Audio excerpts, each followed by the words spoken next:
요한계시록 12장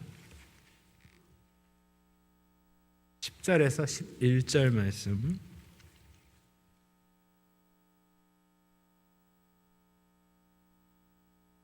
찾으셨으면 제가 봉독하겠습니다.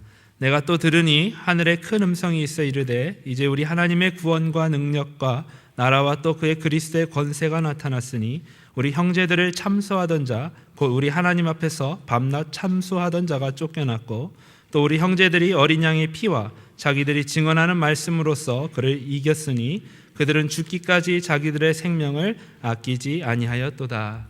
아멘. 지난주일에는 눈이 많이 얼어서 성도님들이 많이 못 오셨기 때문에 지난주 설교를 두 증인, 둘이란 말은 신실함의 최소단이기 때문에 신실한 증인에 대해서 말씀을 전했습니다.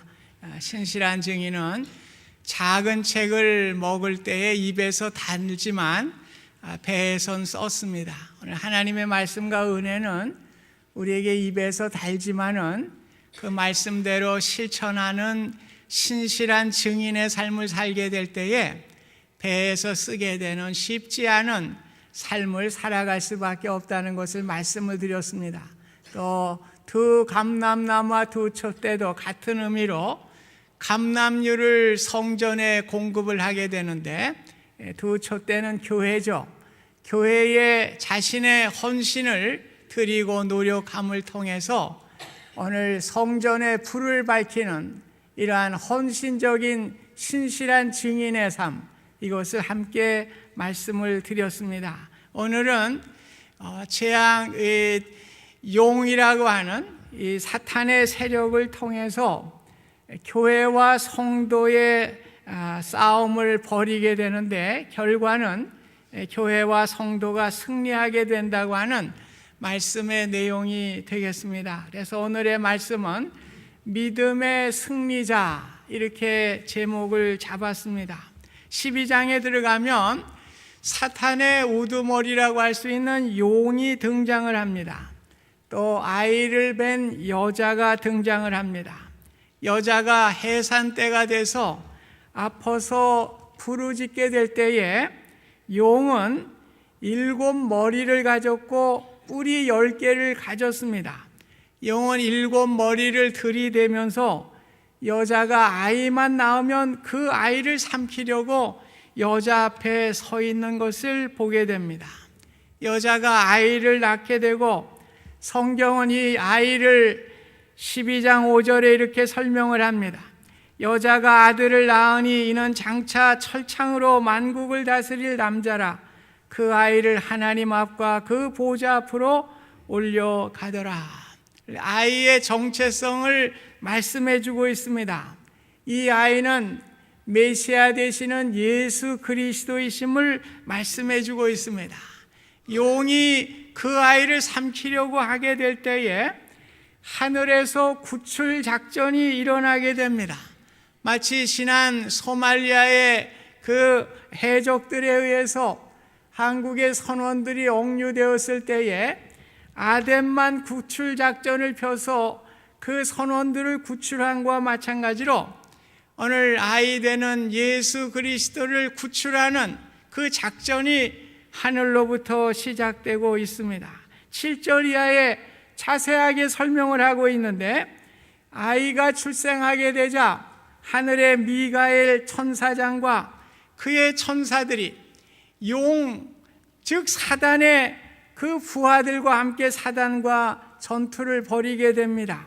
전쟁의 결과는 간단하게 끝나게 됩니다. 결국 사단과 부하들이 지게 되고 하늘로부터 쫓김을 당하게 되었습니다. 미가엘과 그 천사들의 구출 작전으로 사탄이 먹이를 빼앗기게 되고 오늘 그 아이는 하늘로 올라 그 하나님 보좌의 보호함을 받게 되는 그러한 역사가 기록이 되었습니다. 사탄이 아이를 삼키려는 역사는 역사적으로도 일어났습니다. 예수님이 탄생했을 때에 헤롯 왕은 예수를 죽이려고 했지만은 오늘 예수님은 애굽으로 피신을 가게 되고 결과적으로 애꿎은 2살 이하의 많은 아이들이 죽임을 당하게 되는 어려움을 겪게 되었습니다. 또 예수님의 공생애 동안에 종교 지도자들의 모함과 핍박과 여러 가지 어려움을 당했지만은 오늘 결과적으로 십자가를 순종하며 지시게 되셨습니다. 오늘 십자가의 사건은 패배의 사건이 아니라 사탄에 대한 승리의 사건이었습니다. 그래서 십자가를 통해서 부활의 역사가 일어나게 되고 하나님 보좌 우편에 앉게 되는 귀한 은혜를 얻게 된 것입니다. 오늘 아이를 삼키려고 했던 사단의 계획이 실패되게 되고 땅에 떨어져 땅에 묶이게 된 사단은 이제 아이를 낳은 여자를 핍박하게 됩니다. 여자는 큰 독수리의 날개의 도움을 받아서 광야로 피신을 하게 됩니다. 광야에서 하나님의 보호하심을 받게 됩니다. 특별히 독수리는 여자를 안전한 곳으로 인도하는 도구로 사용이 되었습니다. 출애굽기 19장 4절 말씀에도 보면 하나님이 이스라엘 백성들을 애굽으로부터 구출해낸 사건을 독수리가 날개를 업어 날랐다고 그렇게 표현을 하고 있는 것입니다. 이러한 보호를 받은 여인을 용인 사탄은 끝까지 추적을 하죠. 그래서 여자를 찾아내게 되고 홍수와 같은 물을 뿜어내어 여인을 문에 떠내려가게 하려고 합니다. 그러자 하나님은 땅에 물을 삼켜버려서 여인이 침몰하지 않고 살아남게 되는 귀한 은혜를 베풀어 주십니다. 홍수에서 구원받은 인간의 이야기는 창세기로부터 시작이 되죠. 일찍이 홍수가 노아 시대에 있었는데 오늘 노아의 가족 8식구는 홍수로부터 구원함을 받게 되었습니다.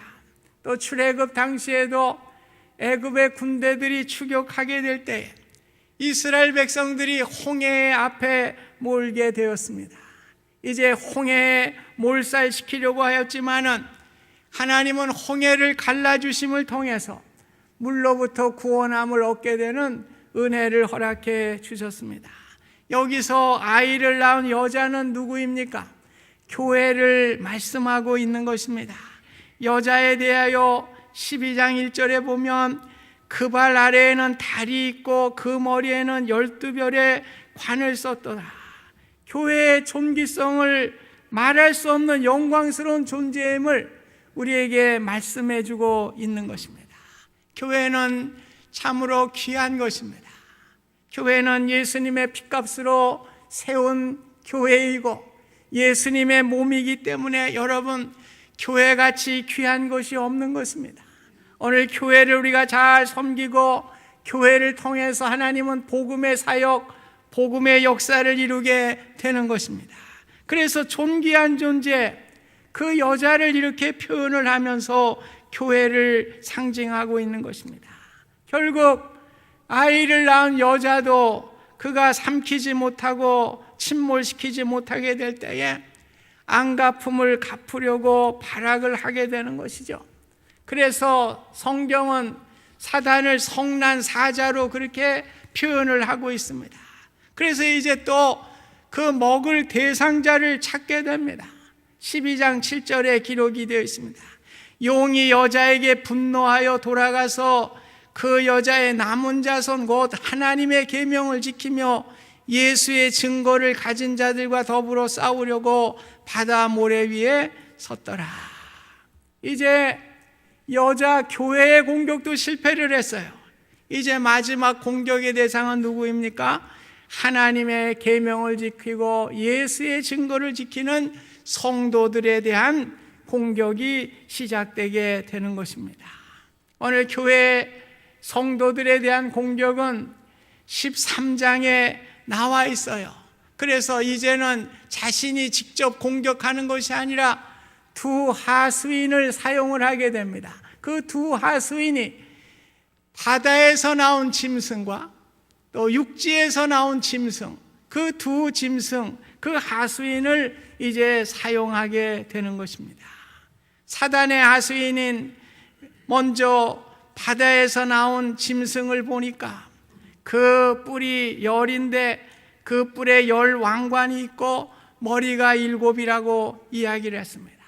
그 짐승의 몸뚱이는 표범과 같고 발은 곰과 같고 입은 사자의 입같이 험상궂은 짐승으로 표현하고 있는 것입니다. 오늘 바다에서 나온 짐승의 외모는 험상궂고 강력한 세력을 말씀하고 있는 것입니다. 오늘 하나님을 대적하고 하나님을 모독하는 강력한 이러한 악랄한 모습을 우리에게 보여주고 있는 것입니다. 그들의 주된 임무는 13장 5절에 보니까 과장되고 신성모독을 말하는 일을 맡았다고 말씀하고 있습니다. 오늘 이 적그리스도들을 통해서 하나님을 회방하는 일을 하고 자신을 철저히 신격화하는 그러한 일을 감당하는 것이 지금 바다에서 나온 짐승의 모습인 것입니다. 우리가 멀리 보지 않아도 알 수가 있어요. 우리의 민족이 일제로부터 해방을 받게 될 때에 북쪽에 공산 세력이 들어오게 됐습니다. 그 당시에 북한에 개신교회가 2천여 교회, 또 성도 수가 20만으로 통계가 나와 있습니다.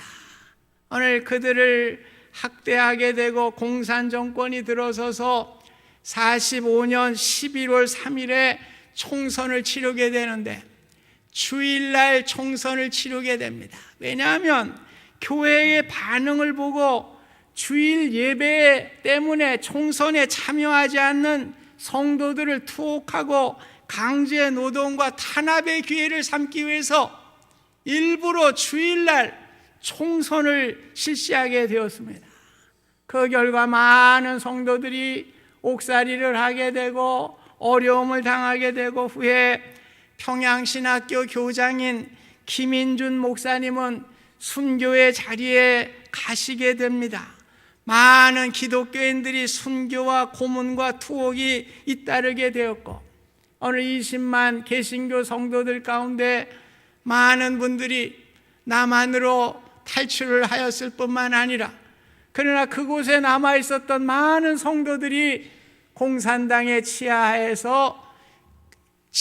들어가서 예배를 드리고 순교를 당하고 많은 고난을 당하고 있고 지금도 그 신앙을 이어받은 자손들이 치하의 교회에서 둘 셋이 모여서 예배를 드린다는 것입니다. 교회는 있을 수가 없는 것이죠. 그러나 그들이 몰래 모여서 이렇게 몰래 예배를 드리고 있다고 하는 소식을 우리가 듣게 되는 것입니다. 나중에 어떻게 됐습니까? 주체 사상을 만들었어요. 이 주체 사상이라는 것은 종교입니다. 김일성을 신성화시키는 것입니다. 그래서 김일성은 신이에요. 북한에서 신입니다. 오늘 예수와 같은 존재예요. 그래서 그 아들 김정일도 신격화시키고 지금 28인가요? 9인가? 김정은이도 지금 신이에요. 북한에서 신이에요. 그러니까 신격화를 시켜놨기 때문에 이번에 장성택이라고 하는 2인자의 숙청 과정은 아무것도 아니에요. 신에게 반항을 했는데 그거 아무것도 아니죠. 다 짓밟아버려도 안 되는 거예요. 이 종교체제를 만들어 놨어요.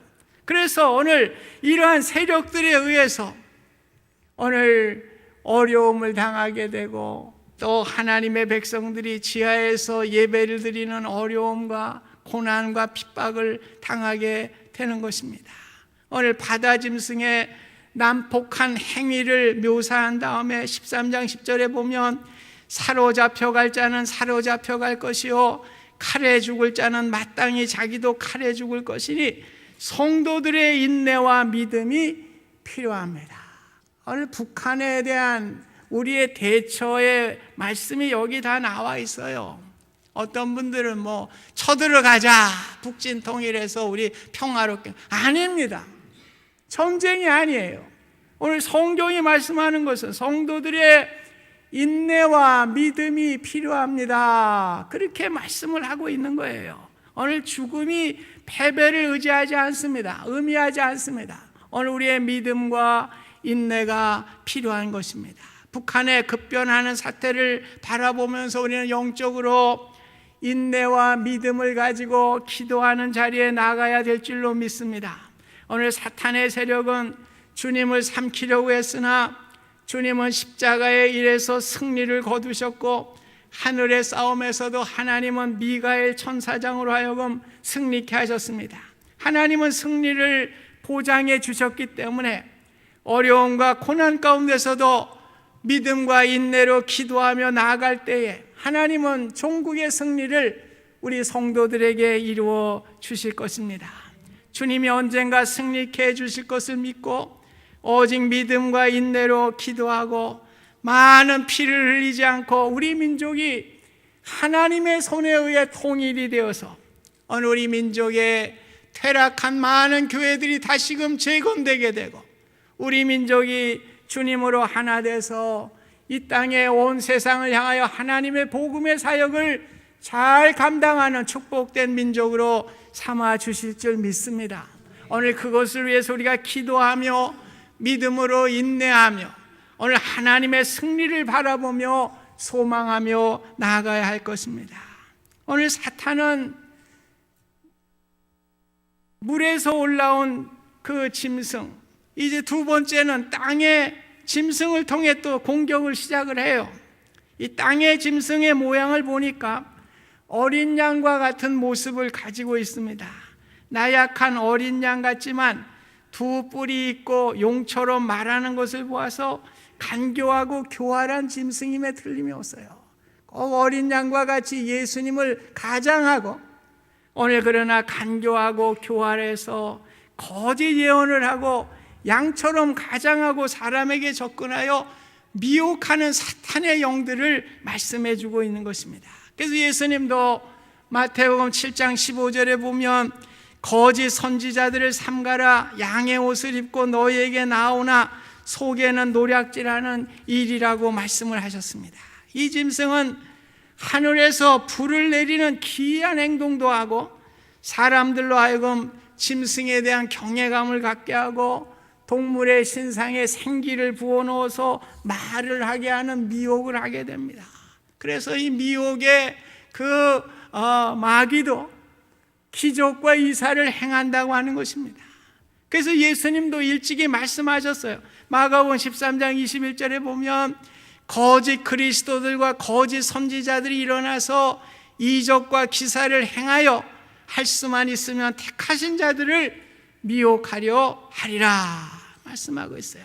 오늘 양의 탈을 쓰고 신앙생활을 파괴할 목적으로 기적과 이적을 행하면서 우리 성도들을 이렇게 신앙의 꾀임을 하게 되는 것입니다. 그들은 어린 양과 같기 때문에 우리가 경계태세를 가져야 돼요. 잘못하면 우리가 그들에게 넘어갈 수도 있어요. 그래서 요즘 교회에 침투한 신천지 어때요? 함께 성경 공부하자 그러면서 교모하게 사람을 깨워서 사람을 미혹하고 교회를 파괴시키고 자신들의 목적을 이루고 결국 그 사람들을 빼내서 신천지로 데리고 가는, 그래서 이런 어려움들 돼요. 교모하게 해요. 우리 교회는 오후 예배 시간에 우리 두 분 목사님들이 한 번씩 이단에 대해서 이렇게 강의를 해요.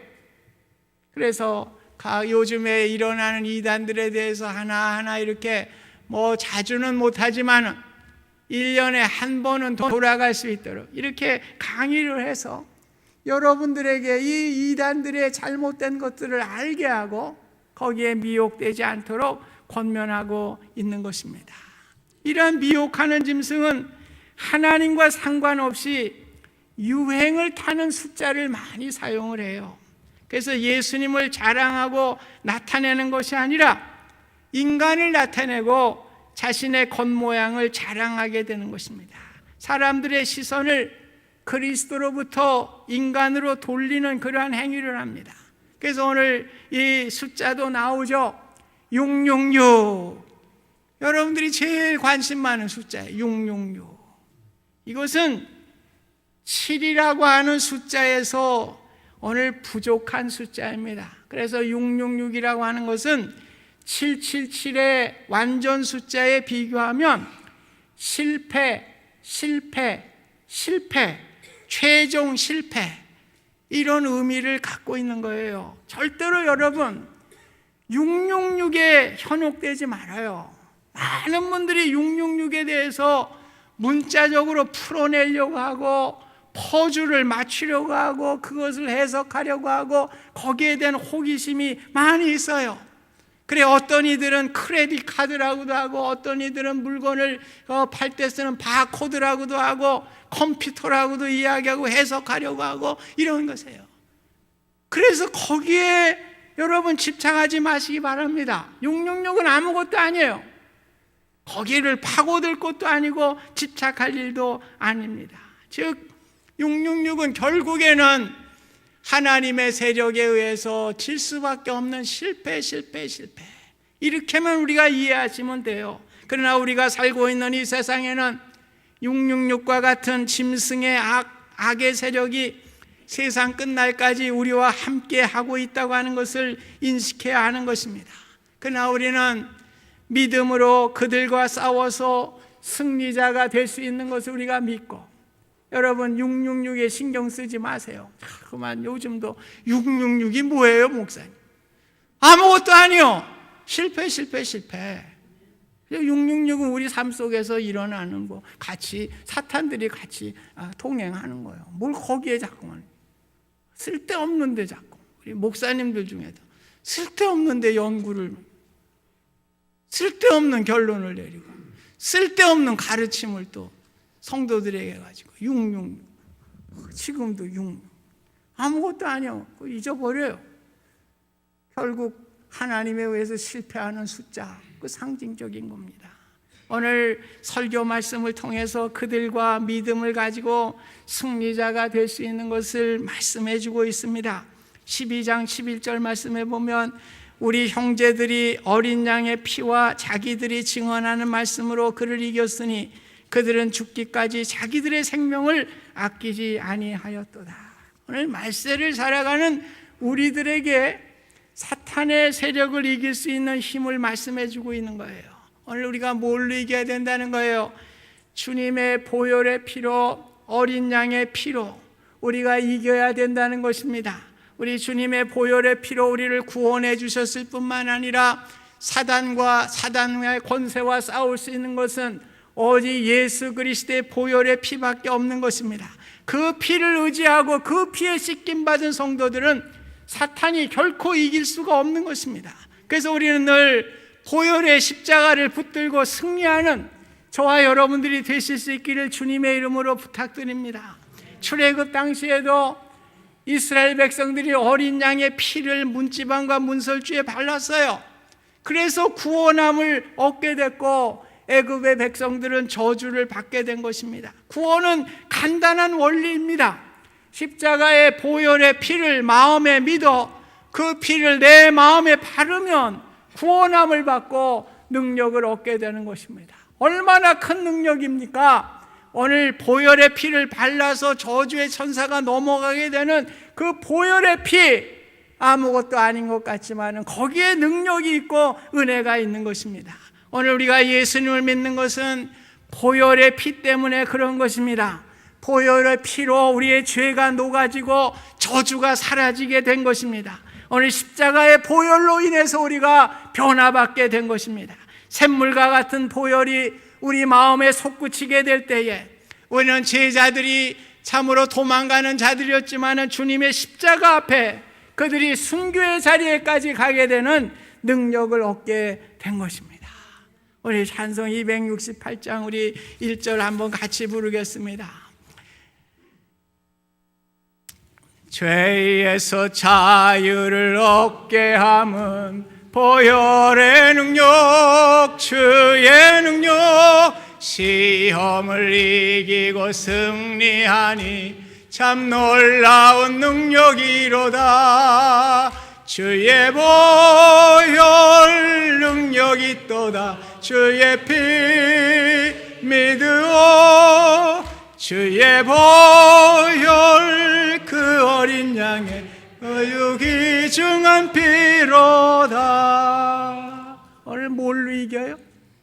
주님의 보혈로 우리가 이기는 거예요. 오늘 우리가 주님의 십자가 바라보고 주님의 보혈을, 그 은혜를 늘 우리 마음 가운데 새기고 우리 마음가에 칠하는 가운데 어떻게 됩니까? 우리 마음에 샘물과 같은 보혈의 능력이 나타나게 되고 오늘 주님이 함께 하시고 승리케 하시는 은혜를 얻게 되는 것입니다. 보혈을 의지하십시다. 다른 거 없어요. 보혈을 의지하고 오늘 보혈을 전하는 것입니다. 오늘 우리가 증인이 되는 것이 무엇입니까?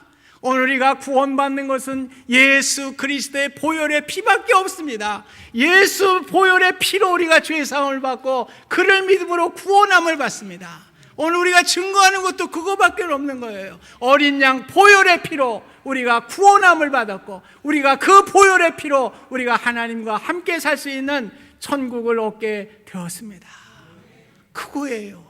우리 그거 할 때 얻게 된다는 거예요. 사탄의 세력으로부터 우리가 이기고 믿음의 승리자가 될 수 있는 은혜를 우리 하나님께서 허락해 주신다고 하는 것입니다. 여러분, 저와 여러분들이 보혈을 자랑할 수 있기를 바랍니다.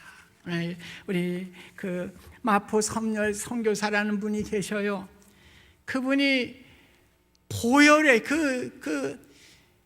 그분의 전기를 보면 그 보혈의 십자가, 그 은혜 때문에 오늘 조선 땅에 온 거예요. 20대 젊은 나이에 조선 땅에 왔는데 그때 자동차가 있어 보니까 나 노새 타고 다니고 나귀 타고 다니고 그러는데 이분이 내가 선교사로 왔으니까 난 그냥 걸어 다니겠다. 그러면서 보혈의 은혜로 왔기 때문에 보혈만 증거를 한 거예요.